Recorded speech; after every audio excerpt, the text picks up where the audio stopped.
And it came to be when Yahweh was to take up Eliyahu to the Shamaim by a whirlwind, that Eliyahu was with Elisha from Gilgal. And Eliyahu said to Elisha, Please remain here, for Yahweh has sent me on to Bethel. And Elisha said, As Yahweh lives, and as your being lives, I do not leave you. And they went down to Bethel. And the sons of the Nebaim, who were at Bethel, came out to Elisha and said to him, Do you know that Yahweh is taking away your master from your head? And he said, I also know. Be silent. And Eliyahu said to him, Elisha, please remain here, for Yahweh has sent me on to Jericho. And he said, As Yahweh lives, and as your being lives, I do not leave you. And they went on to Jericho.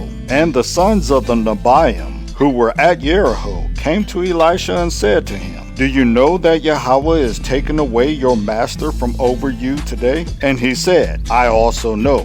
Be silent. And Eliyahu said to him, Please remain here, for Yahweh has sent me on to the Jordan. And he said, As Yahweh lives, and as your being lives, I do not leave you. And the two of them went on. And 50 men of the sons of the Nebaim went and stood facing them at a distance, while the two of them stood by the Jordan. And Eliyahu took his mantle and rolled it up and struck the water, and it was divided this way and that, so that the two of them passed over on dry ground. And it came to be when they had passed over, that Eliyahu said to Elisha, Ask what am I to do for you before I am taken away from you? And Elisha said, Please let a double portion of your spirit be upon me. And he said, You had made it hard to ask. Yet if you see me when I am taken from you, it is yours. But if not, it is not. And it came to be as they continued on and spoke, that see, a chariot of fire with horses of fire, which separated the two of them.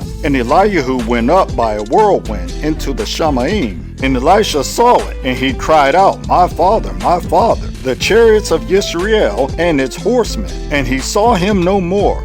Then he took hold of his own garment, and he tore them into two pieces. And he took up the mantle of Eliyahu that had fallen from him, and went back and stood by the bank of the Jordan. And he took the mantle of Eliyahu that had fallen from him, and struck the water, and said, Where is Yahweh Elohim of Eliyahu? And he struck the water, and it was divided this way and that, and Elisha passed over. And when the sons of the Nebaim who were from Jericho saw him, they said, The spirit of Eliyahu rests on Elisha. And they came to meet him, and bowed to the ground before him. And they said to him, Look, there are 50 strong men with your servants. Please let them go and search for your master, lest the Ruah of Yahweh has taken him and cast him upon some mountain or into some valley. And he said, Send no one. But they pressed upon him till he was ashamed. And he said, Send. So they sent 50 men, and they searched for 3 days, but did not find him. And they returned to him, for he remained in Jericho.